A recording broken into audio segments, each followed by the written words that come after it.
owns the finance company and makes getting approved for credit simple and easy on the Motor Mile. Flexible financing options for every budget to get you on the road fast. Get more on the Sheeler Motor Mile with a certified friendly staff and no games, no gimmicks. The Sheeler Motor Mile, now in Christiansburg, Radford, and Pulaski. Call 866-SHEELER1. Always open at Sheeler.com.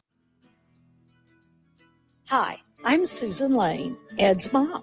March Madness brings lots of picks, but I have only one, Bartlett Tree Experts.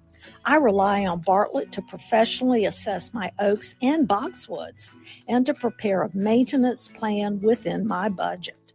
Call Corey, a certified arborist, at Bartlett Tree Experts or go to bartlett.com. Do you love the 80s? Whether you were Team Madonna or Prince, this night is for you. Hi, I'm Kelly Diaz with Casa of Central Virginia, inviting you to Retro Rewind, our totally rad 80s party for a great cause. Join us April 11th from 6 to 10 at the Boonesboro Ruritan Club for an awesome 80s DJ, arcade games, dance floor, and more. Best of all, every ticket helps Casa volunteers advocate for children who have experienced abuse or neglect in our community. Grab your friends, moonwalk over to cvcasa.org, and get your tickets before they're gone.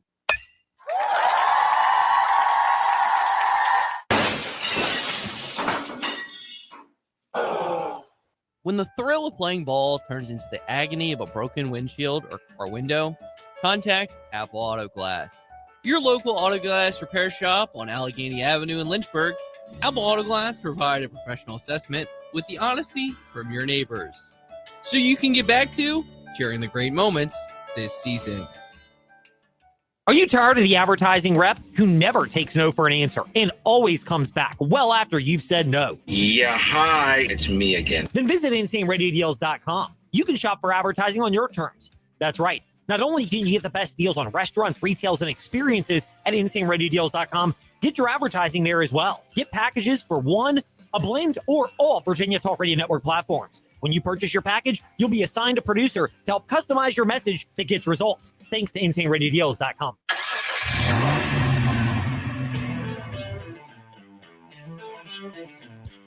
You're stepping into the fast lane on the VTRN Sports app, 93.3 FM and 1320 AM Lynchburg, or by asking Alexa or Google Home, open VTRN Sports Lynchburg.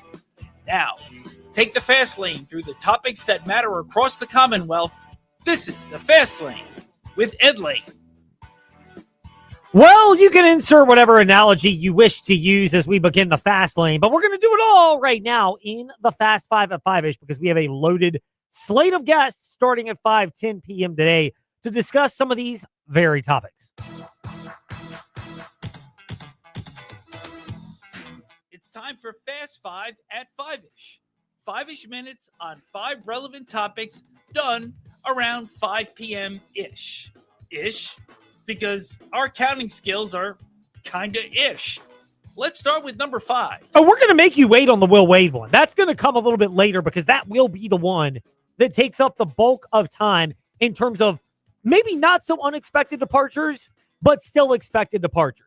Meanwhile, somebody else who was at a location for just a year before departing, albeit in a much lesser role and departing for a larger role, former Longwood men's basketball coach and UVA assistant Griff Aldrich, he is leaving his assistant role at UVA to become the head coach at Pepperdine. Ultimately, I think sometimes when people are on the outside view these type of moves, I'll use my wife as an example. My wife tried the assistant coaching thing in college, but is better served as a high school coach. That's her gift in life, is being able to relate to young people and do so where she's the architect of a program she coaches field hockey for EC Glass. And, she kind of came to the realization that, even if it's in a smaller spot, high school relative to college, high school is not as prestigious, if you will, as college, you can impact people in your way. And that's awesome. We are a big fan of high school athletics here in the Fast Lane. Bob Alvis of the Sports with Hay podcast slated to join us around 5:25, 5:30 to discuss all things high school sports. But sometimes you just realize that's your role. And we haven't heard Griff Aldrich speak, but he was at Longwood, went to Virginia for a year. Some of that may be to gain knowledge of the difference between operating at, let's be real, a mid-major or a small program like Longwood, then go to the big boy. Virginia's in that category. They're spending money NIL and basketball, and then he goes to Pepperdine, which is not on the Virginia level, but they're in the same conference that Gonzaga was in before they bailed for whatever the Pac-12 is going to be now. And you can, yes, upgrade in terms of mid-major conferences, but more so be more educated on what your role is. And I think it's the kind of deal that could be a win-win for a lot of different people involved. Even Longwood, I think there are a lot of folks around the Longwood program that are appreciative of what Griff Aldrich did and the success he brought them, but also were ready to give a new route a particular try. Meanwhile, speaking of one-year moves, Number 4. the Commanders are signing Akella Witherspoon, the cornerback who went to Colorado, was drafted by Adam Peters with the 49ers. John Lynch actually probably made that decision with Kyle Shanahan, but Peters was on staff before leaving and becoming the Commanders' GM. It's another familiarity move for the Commanders. That defense was atrocious last year. They have brought in a number of different people. They brought in Leo Chenal, the linebacker from the Chiefs. Chason, Settle, among others, on the defensive front for the Commanders. I have no problem with them throwing a bunch of different options out. We touched on this with Bowie TV sports president and Washington Commanders reporter Candy Waller a couple of days ago here in the Fast Lane. You can go back and listen at Fast Lane, Ed Lane, wherever you listen to podcasts, because and guess what? We keep receiving right there. But we touched on how the Commanders, a lot of this is to make sure that you've got guys that you at least believe are serviceable, which then can prepare you to draft the best player available. I think they could easily still upgrade the pass rush. There are 3 or 4 options that might be there. Styles and Reese, Bailey and Bain, among others. You could upgrade the offensive line if you really like Mauanoa, even though you've got Connor Lee, Tunsil, and others. It's not the worst idea in the world if that's your greatest. Running back, serviceable options. Bill Merritt's the one. But if Love somehow falls, I don't think he will, but let's just say he does, you could upgrade there. Maybe you want to upgrade at safety. Caleb Downs would certainly be an upgrade, but you have guys that are at least pieces in place where you don't feel like you have to force an issue early in the draft. That part makes a lot of sense, and we'll probably touch on the not forcing thing a little bit later in the Fast Lane. But Number 3. Moral victories, I get they're not the thing, but the Liberty softball team, they lost 2-1 to Virginia, who scored twice in the bottom of the 6th inning and got the victory over Liberty yesterday over at Palmer Park on grounds at UVA. But while Liberty falls to 14-16, this is another top 25 opponent, really a top 15. The Hoos are 12. This is a good performance for Liberty. They were in this game. Pitching looked more settled down than it had in prior spots. Still need the clutch hitting, which is going to be hard against elite pitching. I still think it's very reasonable to have those concerns. But the Flames have shown improvement over the course of the season. And let's be real here.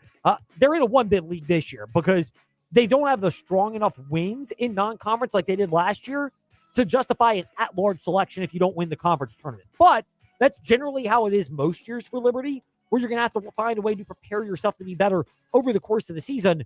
14-16 is an ugly record, but it is reasonable to trust Dr. Dot Richardson given her history. Meanwhile, Number 2. speaking of Liberty, people that probably are going to depart from Liberty. Let's keep it real here. Brett Decker Jr. has signed with XL Sports Management earlier today. They are one of the bigger representation firms in sports, including in basketball, including Nicole Jokic, among others. Let's just keep it real here as we have our newest intern, Evan, is with us today. Evan, first of all, welcome to the Fast Lane. Appreciate you joining us. We're glad to have you. Am I cynical or justified in saying if you're Brett Decker Jr. and you're signing with XL Sports Management as your agency, you're probably signing with them not for the hometown discount, but to get the biggest bag you possibly can, which means God bless Liberty, but he's probably not going to likely stick around. Yeah, I think it's totally justified. I mean, after the season he had and kind of breaking out in his sophomore year, kind of all signs were pointing towards, as you know, the landscape of college basketball is, that he might not be returning to the odds are. I think that's a very reasonable way to put it. Again, the norm is not Porter, Matheny, and Cleveland. The norm is if Matheny and Porter were 6'3", like Brett Decker Jr. is, and shot the ball, they'd be getting offers in the multi-million-dollar range, probably more than they were offered to leave Liberty. They were offered more money to leave Liberty. Don't doubt Richie McKay or anybody at all about that.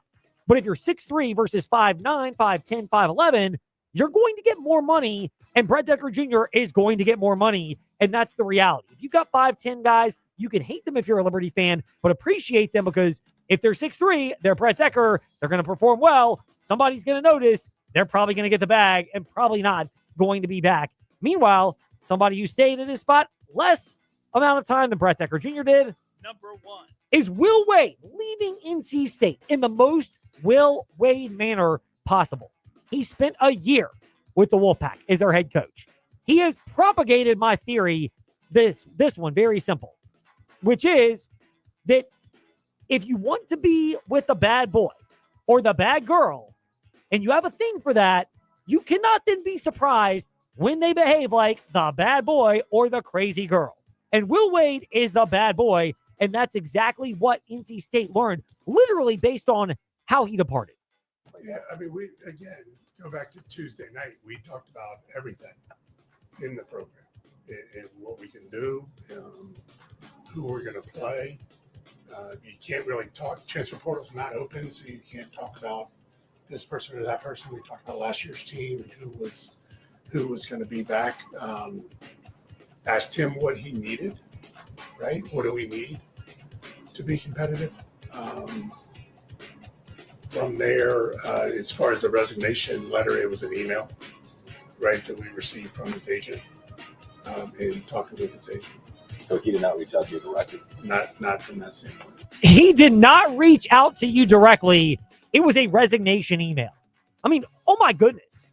Talk about the worst, lowest class way to depart from a program. Look, I have no problem. I understand the money that LSU is offering.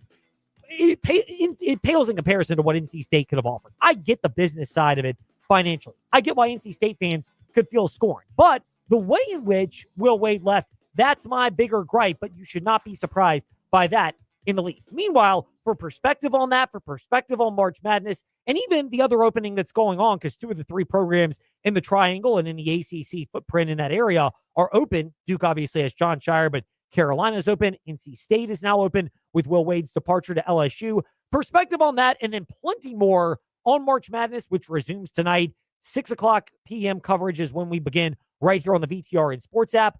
LaFonso Ellis, friend of ours back in the fast lane. You heard him down in South Carolina for the aforementioned North Carolina Tar Heels and their loss to VCU, the Duke Blue Devils, among other teams. LaFonso, first of all, I pray that you're well. We welcome you back in.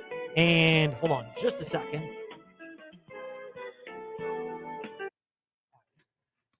We'll call Alfonso back, and when he calls back, just pod him in on the number. We are teaching Evan today, right now, on the fly. So we'll get LaFonso Ellis back in just a moment here in the fast lane, and we're learning as we go. But the move for North Carolina, I mean, they're going to be fine. It's the NC State one where you have to feel a level of sting because of the departure of Will Wade after a year. You kind of fell for it, and you really had a difficult time getting over that. And that's one of the challenges for NC State. Not to mention that you were under the impression that Will Wade was going to stick around longer. Now, like we said, can you be surprised that Will Wade departed under these circumstances after a year? Not at all. Can you be surprised in the least that the departure of Will Wade comes in a very Will Wade manner, with his agent bringing that up? But it still doesn't sting any more than it already does for NC State. We are going to effort LaFonso Ellis right now here in the fast lane. He's calling right now. As we welcome in LaFonso Ellis to the fast lane, friend of ours, Westwood One analyst LaFonso, appreciate your time. Thank you for your patience, by the way. It is Evan's first day running and producing the fast lane today. So, of course, we knew there would be some technical hurdles, but he is handling them with almost as smoothness as we heard you handle the broadcasts down in Greenville last week for Westwood One. Appreciate your time in the fast lane. First of all, we love catching up. I hope and pray that you and yours are safe, healthy, and well. Well, praise God. Everybody's doing well. My wife's health continues to be at a very high level, which we're thankful for after almost losing her in 2016. Kids and grandkids are all doing fine. I hope the same for you. We are. Things are well. Family is ultimately healthy. My twin 7-year-olds are rambunctious and full of energy. And I've got them alone this weekend because my wife's got a family matter to tend to up in D.C. So she's going up there. And I get daddy duty with boys, 2 boys, 7 years old, all day Saturday. So wearing them out is the goal. That's going to be fun. It most definitely is. It is. In fact, we did that last weekend, which is how I got to hear your great voice on the VTRN Sports app, your home for March Madness. We will get to that in just a moment, but plenty of our fans in our backyard are ACC fans, and obviously 2 big openings in the ACC. The Will Wade departure for NC State is the one that's probably got the hot button notion right now just because of how it transpired and unfolded. I don't like to put people into a corner. We'll give you a blank canvas just to share your thoughts and perspective on the entire development of Will Wade leaving NC State after a year to go back to LSU. Yeah, I'm not certain what led all up to it because, to your point, it's all fresh off the press and I haven't had a chance to really dive into it yet. But Will Wade had really built a nice program at LSU. And, of course, because of what was then some infractions, he was relieved of his duties. And I thought NC State was very smart in reaching out to him because he's an outstanding recruiter. He's a phenomenal coach. And it was just a matter of time before he got that situation, and NC State turned around and getting them on the right track with several NCAA appearances and deep runs within those NCAA tournaments. But I knew in the back of my mind that if LSU job ever opened up again, I knew how comfortable he was in Baton Rouge, and it would be too much for him to turn down if he had the opportunity to return. So when I got the flash on my phone that he was returning to LSU about an hour ago, I'm surprised at all. LaFonso Ellis with us in the Fast Lane, Westwood One analyst. NC State fans, I get you can feel justifiable gripe. You see the success of Duke. You see it of Carolina. They compare themselves all the time. My one thing is, the way in which NC State says it happened. I'm sure Will Wade will have his own version. We may not fully understand exactly what transpired in this entire situation, but do you feel for NC State fans at all, just given you thought you had the guy, and then all of a sudden you don't have the guy and you're back at square one? There's no question about it. I mean, especially in today's society, we want to have someone who we can trust to lead our programs and that we can invest in terms of our finances with tickets and emotional support. And to what appears to have your head coach ripped right from underneath you is really unsettling. It's going to take a while for the Wolfpack faithful to be able to recover from that. But, it's how life works. And you got to be, for all the decision makers in North Carolina State, I think they have to exhale for a moment and really sit back and evaluate who's available and is that person not only the right fit for North Carolina State, but is that person a fit for North Carolina State long term? Meaning, if they're able to have success in the first 2 or 3 years, would a more attractive job avail itself out there, and will you be right back to square one? Difficult thing to evaluate, but that's why they paid the big bucks. Is that more imperative? You mentioned fans feeling a connection. Is it more imperative for a program to have a coach with whom the fans can feel a connection? Because I don't have any issue with this. Players, there's a limited amount of earning time, but players could go anytime, anywhere. I know coaches can, but theoretically, if you have a coach around, you're much more likely to build that emotional connection with him and therefore support the program. Oh, yes, without a doubt. And it's funny that you mentioned that about players leaving. Well, part of the reason why players are now leaving is because it was perceived by the decision makers that if coaches had the ability to be able to leave anytime they wanted to, then the players should be granted the same opportunity. I haven't thought about that latter part that could make it function better for everyone and mostly for our sport. But there's no question. In the NBA, the stars are the players. In college, the stars tend to be the head coaches. And when you have a head coach who's committed to being involved in the community with putting a great product out there on the floor that's open to the media and accessible, then you put yourself in. You've gotten one of the really good guys, and I'm hoping for NC State going forward because I'm a big fan. Tom Gugliotta and I were drafted in the same draft class, and that's why I have an affinity for and an affection for North Carolina State because of that relationship. I would love to see them land one of these really good young coaches who's had a track record of winning and bring them into the program and watch them get the program back to where it deserves to be in the ACC. LaFonso Ellis with us in the Fast Lane. It's a bit of a way to start transitioning from the coaching side, but not completely, because you were down in South Carolina when VCU from our backyard upset the North Carolina Tar Heels. Did you get vibes afterwards that a change might be coming in Chapel Hill? I didn't. I knew that just from, I live here in South Bend, Indiana, and of course with Notre Dame right in my backyard as an alum, I kind of have a little bit of a pulse for what's going on in the ACC because working for Fox Sports, we obviously own rights to the Big Ten, Big East, Big 12, and so I don't get a chance to have the exposure to the ACC as I did when I worked for ESPN. But still, being in a little bit of ACC country with Notre Dame just 12 minutes down the road, I knew that he was on the hot seat, and it was going to be one of those years that was going to be a make or break year for him. And I'm so saddened to see it because Hubert Davis as a person is an extraordinary human being, faithful, committed, wants to do the right things. But, you started to kind of get a feel for the tension after that loss.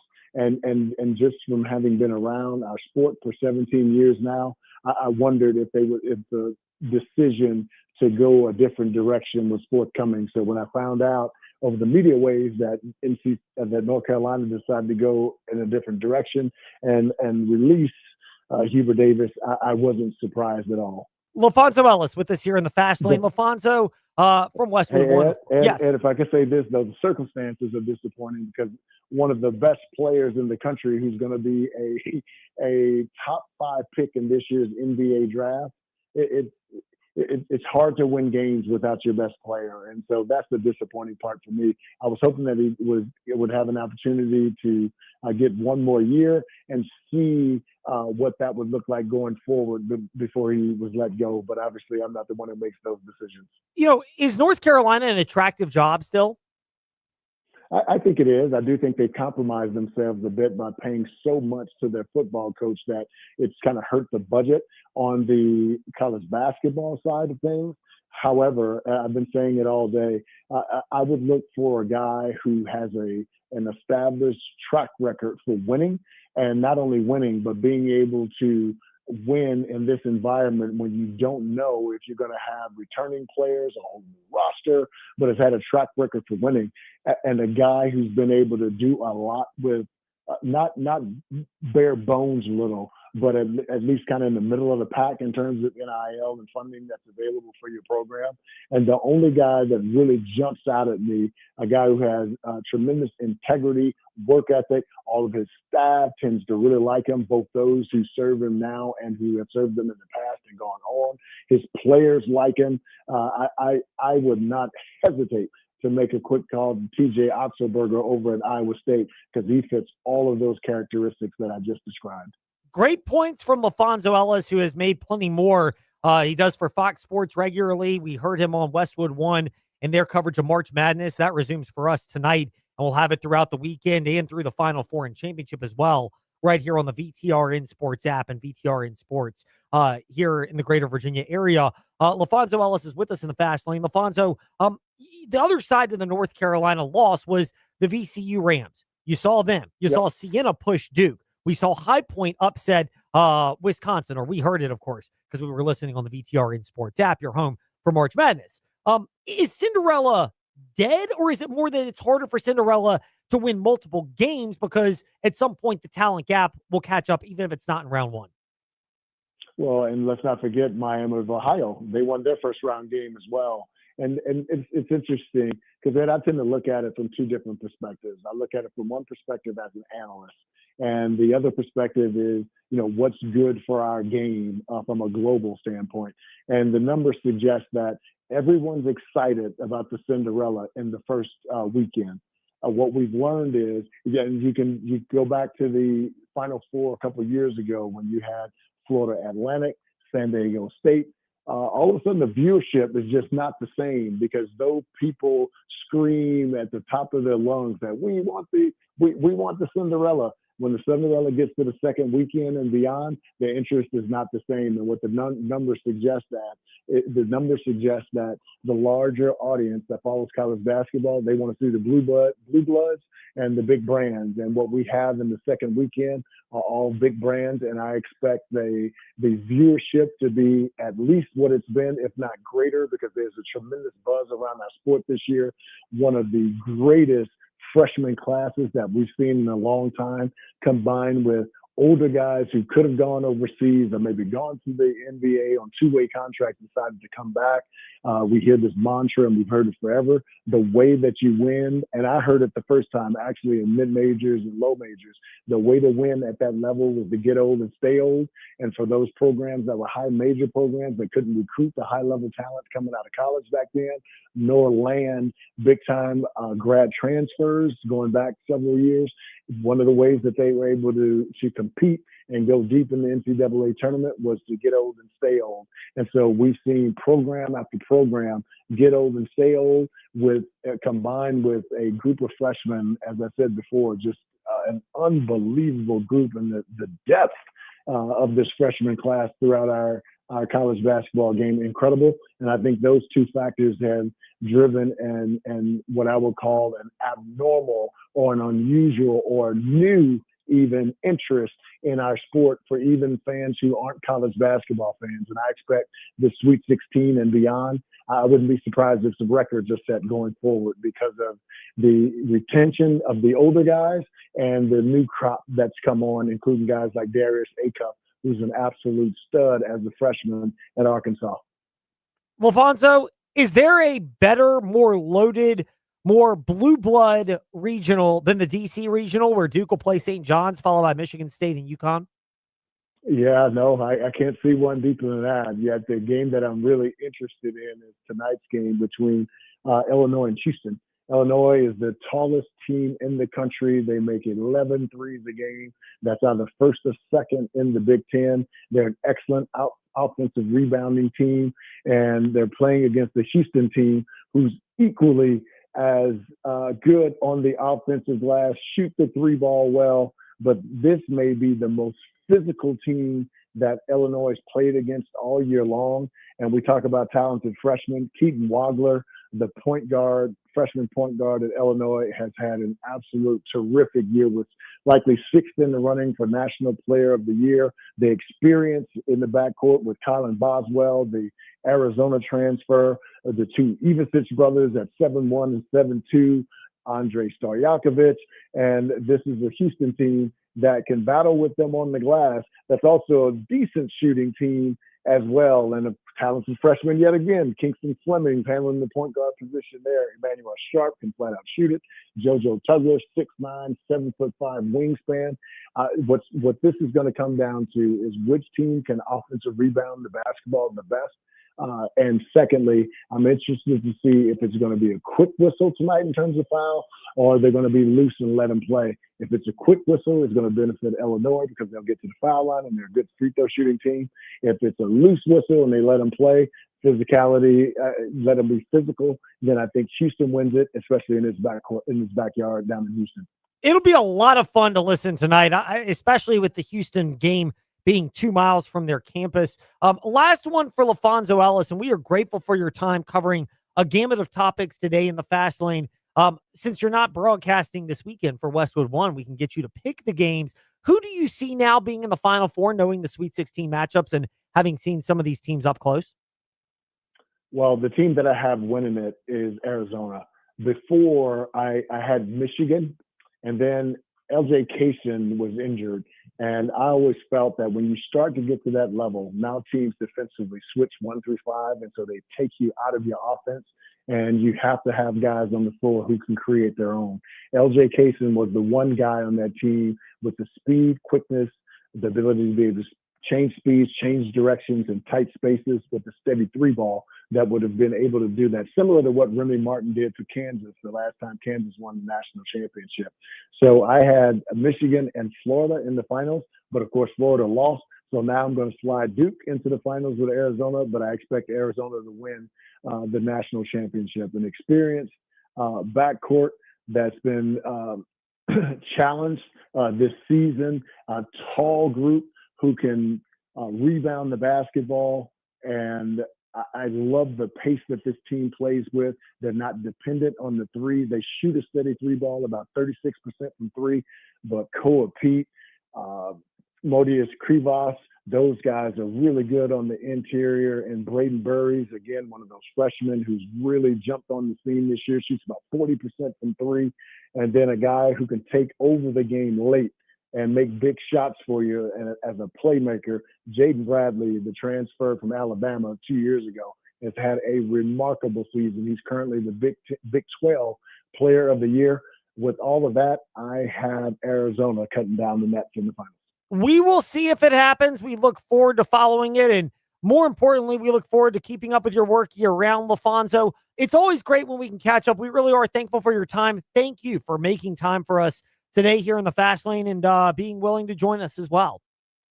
Honored to be on the show. Blessings to you and your family, and look forward to chatting with you again. Indeed, it's always a highlight. LaFonso Ellis, gracious enough to give us a moment of time today here in the Fast Lane. When we return from that to high school sports with Bob Alvis of the Sports Buffet podcast, value of facilities. We've seen some new ones open up over the last few weeks. We haven't had a chance to discuss until next here in the Fast Lane.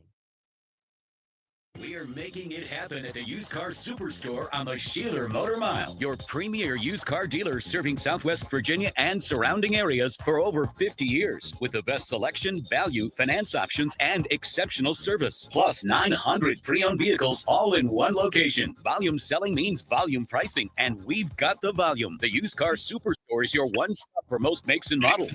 Trucks, vans, SUVs. Many have miles in the teens, remaining factory warranties, and some are even local one-owner vehicles. Plus, Sheeler owns the finance company. Getting approved for credit is easy on the Motor Mile, with finance options for every budget. 900 used vehicles.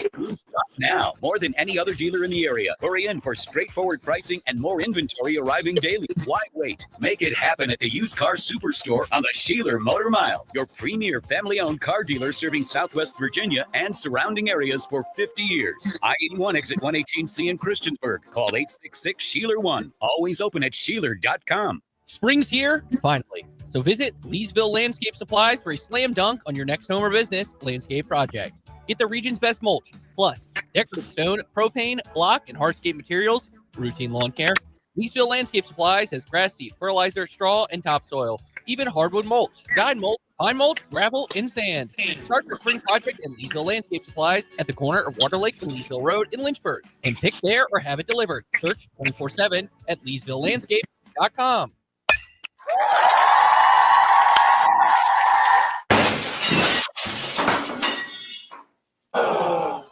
When the thrill of playing ball turns into the agony of a broken windshield or car window, contact Apple Auto Glass. Your local auto glass repair shop on Allegheny Avenue in Lynchburg. Apple Auto Glass provide a professional assessment with the honesty from your neighbors, so you can get back to sharing the great moments this season. Lunchtime just got an upgrade. Stop by Macadoo's for our $8.95 weekday special and grab a legendary sandwich at an unbeatable price. Choose from your favorite classics, the Coney Island, Betty Bop, Ragtime, or Stogie. Classic sandwiches packed with savory meats and flavors in between French bread. Make it a meal by pairing your sandwich with a sidekick, a warm cup of soup, or crispy chips. Great food, cozy vibes, and the best deal in town.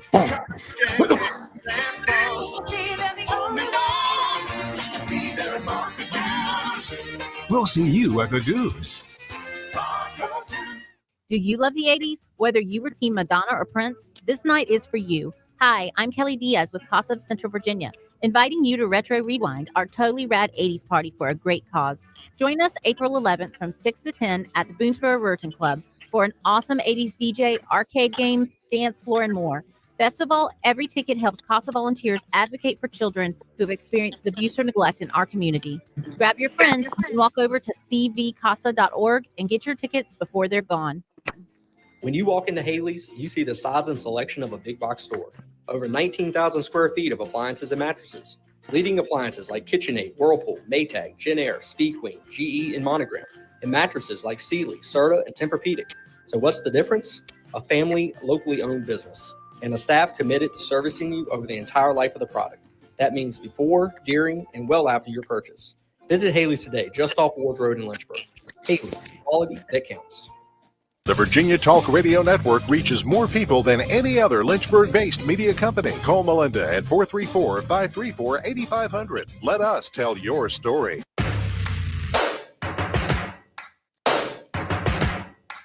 Step into the Fast Lane 24/7 at Trey Lyle VT and Fast Lane Ed Lane on Facebook, Twitter, Instagram, YouTube, and wherever you listen to podcasts. Now, back to the Fast Lane.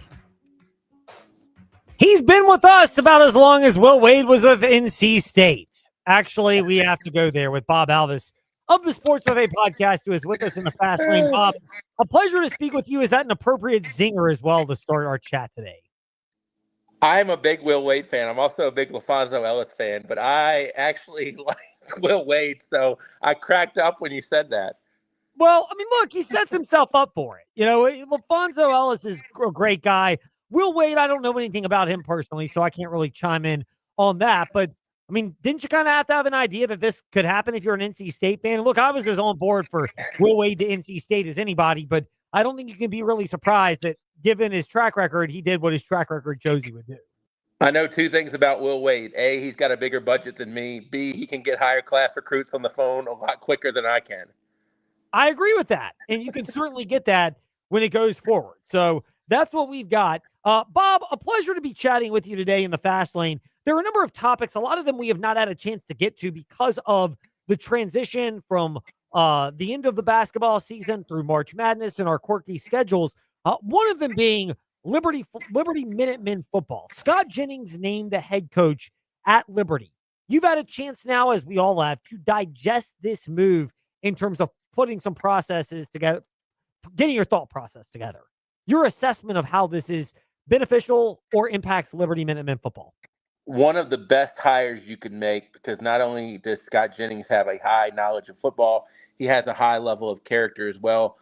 The problem is going to be is you've got to develop it from a younger standpoint, because if you think that it's a 1 year and out type thing, you're probably not going to find the immediate microwave success that so many people, i.e. Will Wade, may look for in these days. But I think Coach Jennings is really, really willing to build that thing. And, you know, you might see fruits of the labor in a while, but you really got to rebuild rec programs. It happened for Alta Vista. I mean, until you rebuilt the rec program, you were seeing the same thing happen over and over again. And we all know that's the definition of insanity. And Liberty is not going to participate in the insanity that entails. But the Minutemen are also going to have a hard time competing because they're in a league that is really, really good. But I can tell you this, Scott Jennings is not going to run away from that. They're going to be out there every week on the field facing the JFs, the Heritages, the EC Glasses, and so on and so forth. You mentioned all of that. I mean, we've touched on this, but the value of the feeder programs. I remember JF with JT Cruz. I mean, they had the bones in place with Forest Youth Athletic Association. It's one of the great organizations in our area, FYAA, in terms of having the structure in place, but they didn't quite have all the alignment from the varsity to the JV to the B team to the middle school to the rec programs, and now they clearly got it, and they're one of the better teams in the area. You know, is that kind of the blueprint as well for Liberty to saying, hey, we want to be kind of Bedford's version of that? Absolutely. I mean, one of the most successful programs in the state of Virginia is Giles. And Giles runs a quirky offense, a single wing, but those kids start running it when they are, you know, old enough to get out of diapers and into pads. And when you can find something like that, you almost have to coach the coaches in terms of what you want to do. Because if you have a recreational association just trying to win and run around and do whatever else you want them to do, then you're not going to have long sustained success. What happens if you win in rec league football? You win in rec league football. Congratulations. It does not translate to Friday nights at 7:00 necessarily. No, it doesn't always. And, you know, there are a lot of things that have to go on over time.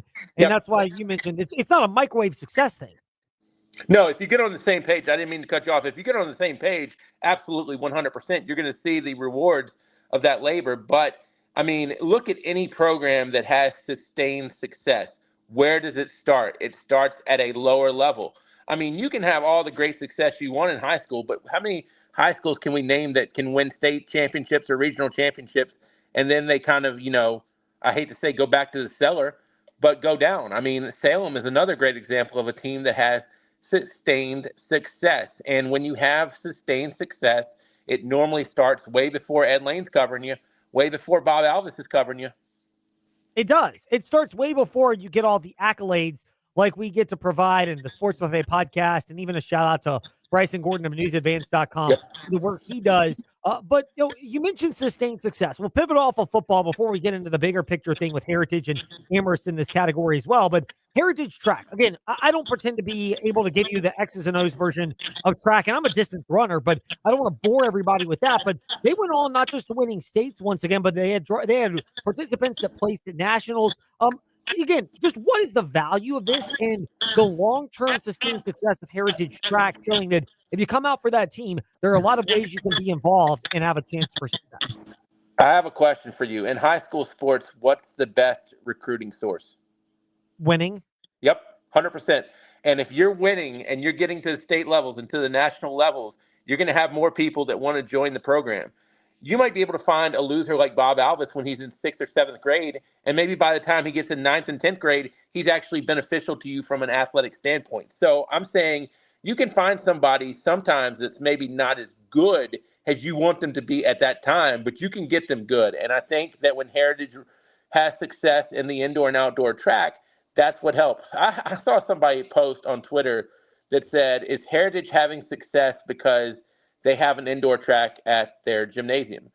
Well, that is nullified by a lot of people have baseball fields. A lot of people have football fields, and they're not having sustained success or any type of success. No, it doesn't guarantee it. You still have to have the staff in place. Heritage has got a phenomenal coaching staff, and you have to have a staff that not just knows how to find the talent, but knows how to cultivate the culture that keeps them around. And you got to have a staff. You mentioned it. There's so many. I mean, you talked about you're a distance runner. I mean, you might not be able to coach sprinters. You might not be able to coach throwers. You may not be able to coach this or coach that. But you hit your one area. And Don Alexander, the head coach at Heritage, does a great job of having people that know what they're doing. And that's what you got to have at the track and field level, because if you have, I hate to say subpar people at the track and field level just because you can't find anybody getting out there, it's not going to benefit your athletes as much as somebody else would be if they have that knowledge base filling them. Look at when you get to the college ranks. Heritage Track, I think, is run like a college program in that way. It is. It's built success. It's become a model and a blueprint, and there's certainly value for that. Now, you touched on the element of facilities. We have not delved into this a ton, but we will right now with Bob Alvis of the Sports Buffet podcast here in the Fast Lane.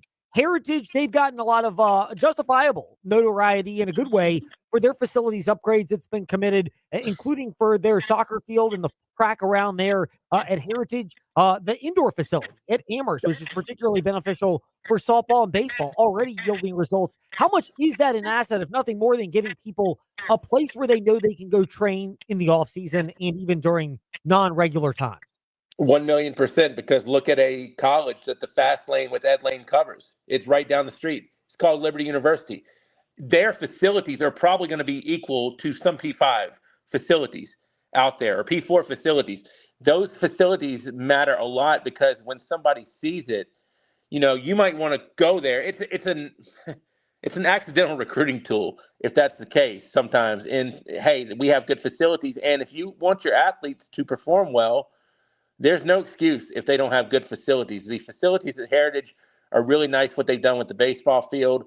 Amherst, I think every school needs some type of field house. But the thing about facilities, and you didn't bring this up, young Ed, but I know you were thinking it, you've got to keep these facilities up, because if you let them, you don't want to have it become like a condemned house either. No, you don't. I mean, it requires regular maintenance. Having the initial investment is big, but having player accountability, I think, goes a long way in that as well.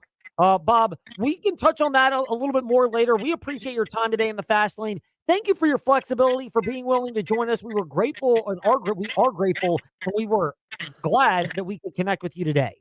Dude, I followed LaFonso Ellis. I mean, how can in no way is Bob Alvis ever going to beat LaFonso Ellis, probably even in checkers.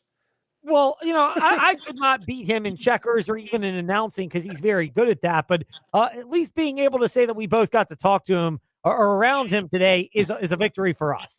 Always appreciate you, Ed. Bob Alvis with us here in the Fast Lane. When we return, we'll go from that to NASCAR at Martinsville. The man who's on site, you will be hearing from him from the Motor Racing Network, Steve Post, slated to join us next here in the Fast Lane on the VTRN Sports app. And ask that smart speaker, open VTRN Sports. Mark Dalton here with Terry Volkswagen. Get ready to fall head over heels for the perfect VW SUV. One size doesn't fit all, though, and that's why Volkswagen has an SUV for everyone. From the compact and affordable Volkswagen Taos to the tech-packed Tiguan and the spacious Volkswagen Atlas. No matter which one fits your lifestyle, you'll love the comfort, performance, and safety. Stop by Terry Volkswagen on Forest Road in Lynchburg or check us out online at terryvw.com. Terry Volkswagen. You'll love our cars.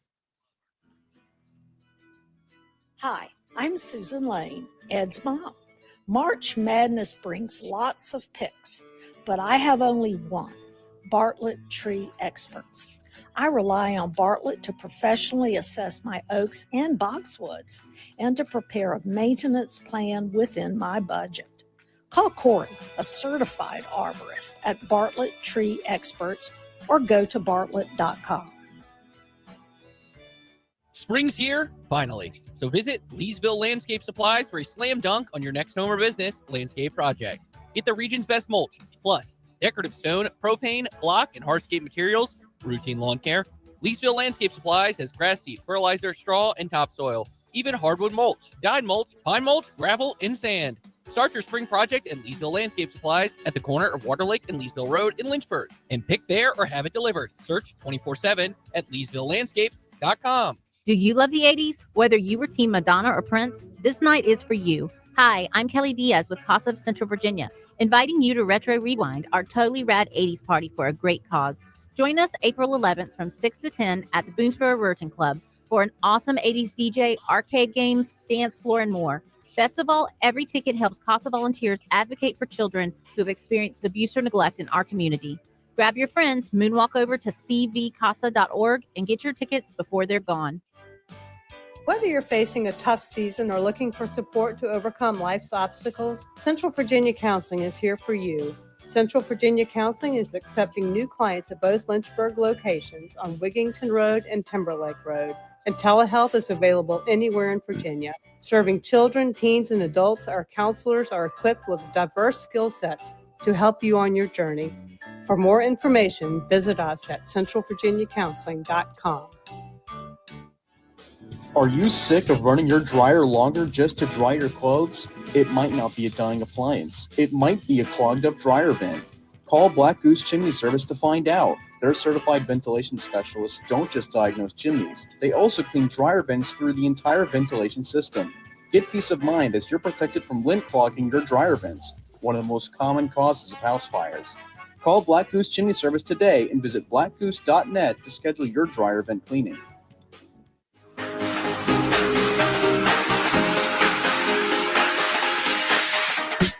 Step into the Fast Lane 24/7 at Trey Lyle VT and Fast Lane Ed Lane on Facebook, Twitter, Instagram, YouTube, and wherever you listen to podcasts.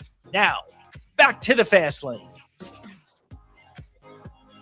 You know, there are highs and there are lows that we experience in life. And our next guest, lead pit reporter for the Motor Racing Network and co-host of Crew Call, the MRN podcast, Steve Post, would fit that classification because in the last month and a half, he has gone from speaking to Michael Jordan in Victory Lane to speaking with us today in the Fast Lane. Steve, we are grateful for your time today in the Fast Lane, and I apologize that we cannot come close to reaching the level of fame, notoriety, or importance that Michael Jordan certainly brought you when you got a chance to interview him in Victory Lane at the Daytona 500, which I would imagine has to be one of the cooler experiences you've had.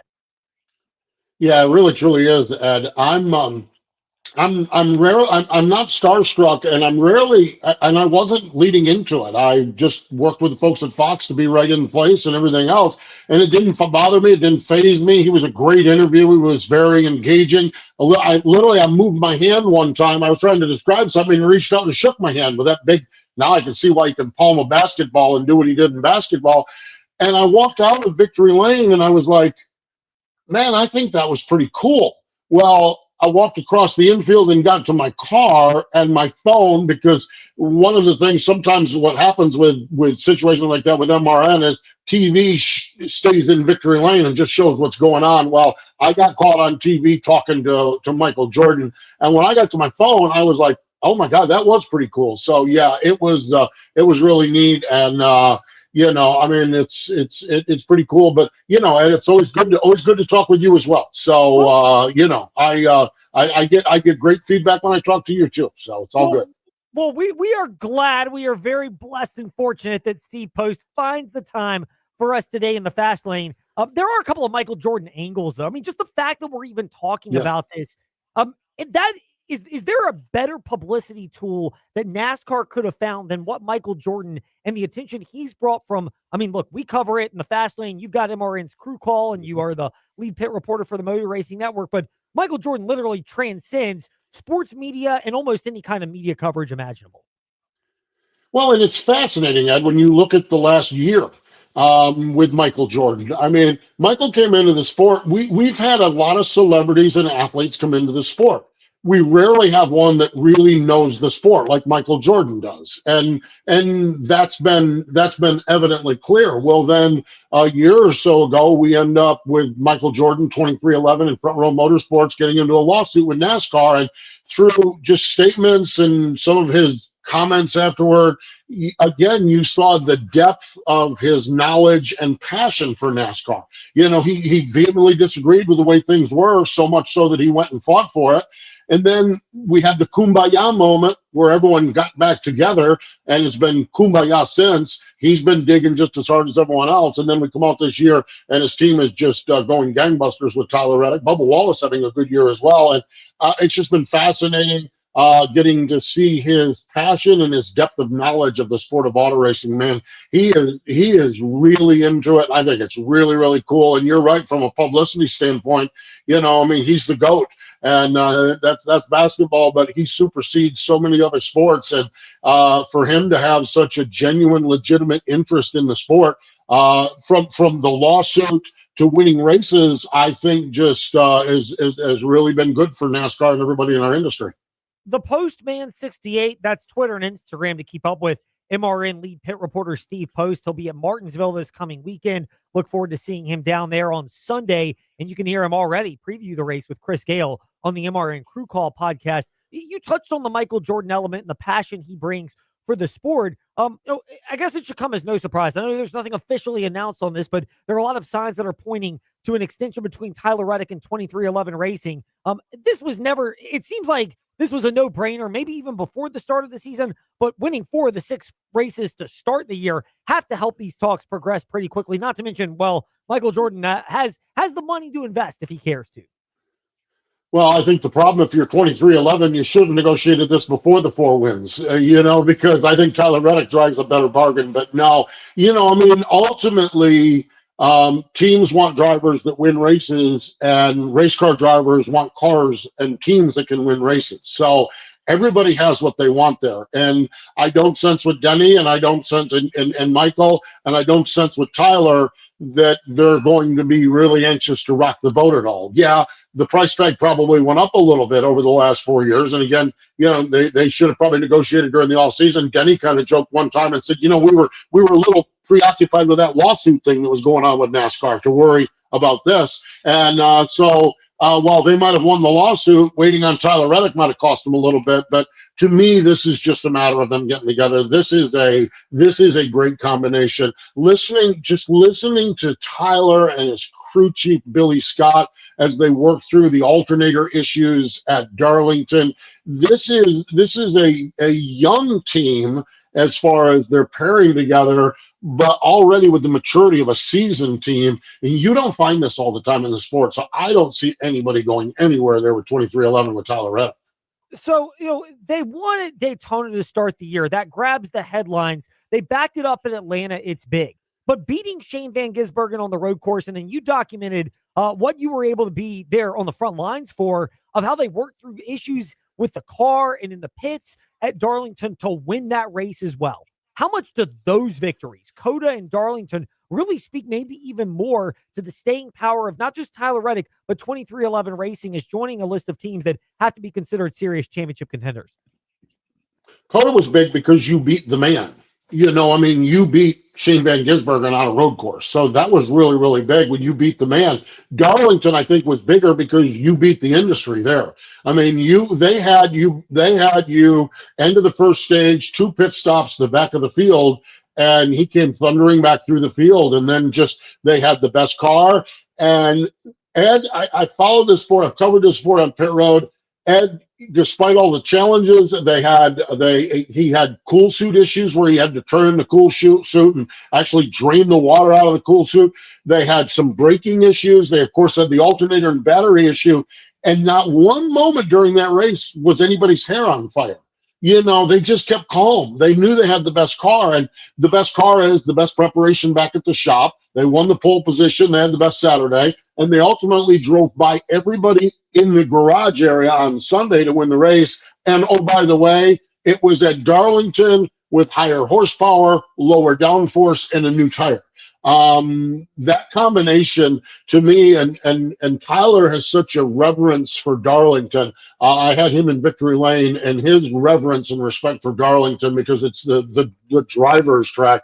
I think that's the biggest one, and I think it just sent shots across the bow for everybody that this team, they might have won at Daytona and Atlanta, and Tyler's a really good road courser. Before SVG, Tyler Reddick was SVG in road course racing, but that Darlington win was a team win from Monday in the shop to Sunday night, running down and taking the lead off Brad Keselowski and winning the race. I just think that was a shot across the bow to everybody.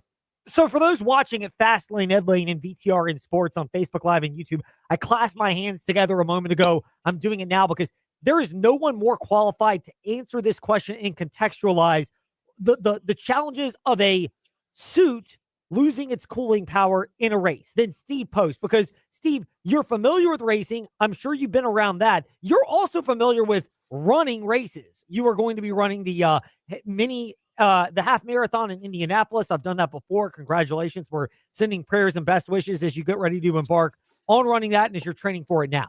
What is more challenging? And is that a relatable comparison? When the cool suit goes off and you're dealing with that in a car at a place like Darlington, is that stress level kind of like trying to run through a race, a 5K, a 10K, whatever it is, when you're dealing with the heat and humidity of July and August? To me, it would seem like it's more of a marathon, just the long-term effects of it. And here's the other thing that factors into this. We had 90-degree weather in March. 90-degree weather in August, we're a little acclimated to it. But 90-degree weather in March, it just slaps you in the face. I mean, we went from waking up in the morning to 30 degrees to Sunday afternoon, it's 90 degrees. And so Tyler Reddick, he had the cool suit for the first half of the race, but ultimately it was either. But here's the cool part about this: he could have kept the cool suit, but they would have had to change the battery at the end of stage number 2 and gone to the back. And Tyler Reddick didn't want to go to the back of the field. He raced his way back forward. So he said, I'll live with the cool suit. And then they come up with a plan, because then the cool suit basically circulates water around your chest and around your upper body, your torso. The cool suit does that. And it's nice, cool water. And it goes through a refrigeration unit and it stays nice, cool water. Well, when that refrigeration unit, you turn that off, it becomes cool water. Then it becomes lukewarm water. Then it becomes warm water. And then ultimately, it's 150, 160 degrees in that car. You're circulating hot water around the body. Now, the new technology on this thing is there's actually a plug in this thing, and they were able to show him and tell him how to get the plug in and drain the water out of that. It still is cumbersome. It's still a bulky unit, but the bottom line of it is he did it. And but he was you're fixing to bake in a race car is what you're fixing to do with a cool suit that fails or has to turn off. They got the water out of it, but still it's very, very bulky, still very hot. The creature comforts in that car, it could not have been fun at all. He got out of the car, Ed. He got out of the car. He got out of the car in Victory Lane. He got out of the car in Victory Lane. There's a water cooler there, and he didn't want water. He wanted a beer, and he earned a beer after that one. It's like, Definitely. I mean, if you've gone through that and you've managed to win, and by the way, all the car adversity, it's amazing how that happens. Now, I think you and Chris Gale did a really good job documenting this. On my morning run today, I was listening to the MRN Crew Call podcast, so I was doing my homework for our chat today with Steve Post, lead pit reporter of the Motor Racing Network, who's with us now. That all the success of 2311, never say never, but this weekend at Martinsville is not their forte, and they go up against a Gibbs team that would love to get another victory, a Hendrick team that is desperate to get to victory lane. How much more do you peg those organizations, and even Ford in particular, Ryan Blaney, is the drivers and teams to watch? Well, 23-11, Tyler Reddick. I think this is one of those where, man, if they run in the top 5 all day long, that's going to be maybe not as big as Darlington, but that's as big as any of the other wins because it's not been their forte. So you set that aside where they're at, but I think momentum is on their side. But yeah, to your point, Hendrick Motorsports, the Chevrolet has a new body, and I don't think they've got their arms around the balance of the new body. Well, the good news is Martinsville Speedway, which, by the way, Hendrick Motorsports has owned over periods of times, Martinsville does not have nearly the aerodynamics, so they're really, really good. Last year in this race, Denny Hamlin went up and won this race. Him and Chris Gale, his crew chief, who we had on crew call this week, they won the race. They've got a really, really good feel for what they want in the race car. Ryan Blaney has been money at this racetrack. When Ryan Blaney gets hooked up at this racetrack, it's a race for second spot. Now, where Ryan's situation is, it's usually when the truck takes a little rubber, when it's a little bit warmer than I think what we're going to have on Sunday afternoon. That's not to say that Ryan Blaney can't dial it in. So I think if you're looking at the big three, you're looking at Hendrick in the Chevy camp, you're looking at Penske in the Ford camp, and you're looking at Joe Gibbs Racing in the Toyota camp. They've got to feel really, really good about their chances to come out with a win there. But who knows? Tyler Reddick could stun the world again and do that. But I think there's a fair chance that he doesn't get that fifth win on the season this weekend. So we'll wrap it up on this with Steve Post. He's also at the Postman68 on Twitter and Instagram. I love the Instagram because he keeps his running log updated there and all the training, and makes me feel good that someone else is suffering just like I am when you're getting ready to run a race. Steve, if you have to give a pick or two for this weekend, if you have to say it comes down to these particular drivers not having practice, not having qualifying just yet, where are you leaning? I think I'm leaning, like, if I have to pick a favorite, I really like where Denny Hamlin is. That team's just performing well. And we look at Denny and say, what did he do in the fall? He didn't have to do anything in the fall. Remember the fall, we had the 3-race playoffs, and he'd won the week before. He needed to worry about Phoenix. He was not. Martinsville was it's weird for Denny Hamlin. Martinsville doesn't matter in the fall. The last time we were there when it mattered, they had a really, really strong car. The other team I'm going to watch is RFK, Brad Keselowski. I think Brad's good there. I really think Ryan Preece has a shot at turning some heads up there. That's a team that's performing really, really well. All three of those teams are in the top 11 or 12 in the point standings. You don't get to the top 11 or 12 by not being good. They haven't been up there. Brad led a bunch of laps at Darlington.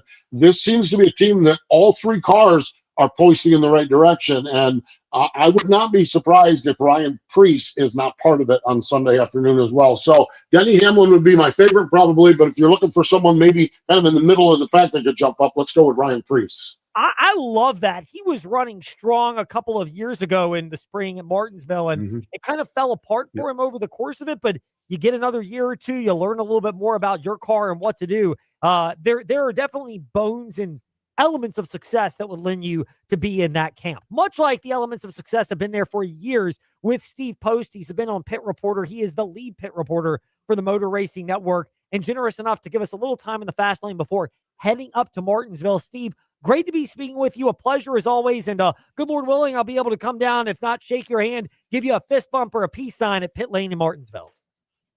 That sounds great, Dad. I always look forward to seeing you. I always appreciate the time on the podcast. I really do. Thanks for having me.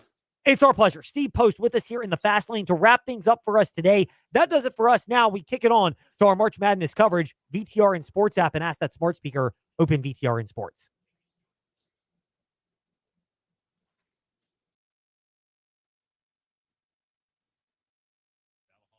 And their head coach, a man who played 17 years in the National Football League, he has not one but 2 Super Bowl rings around his finger.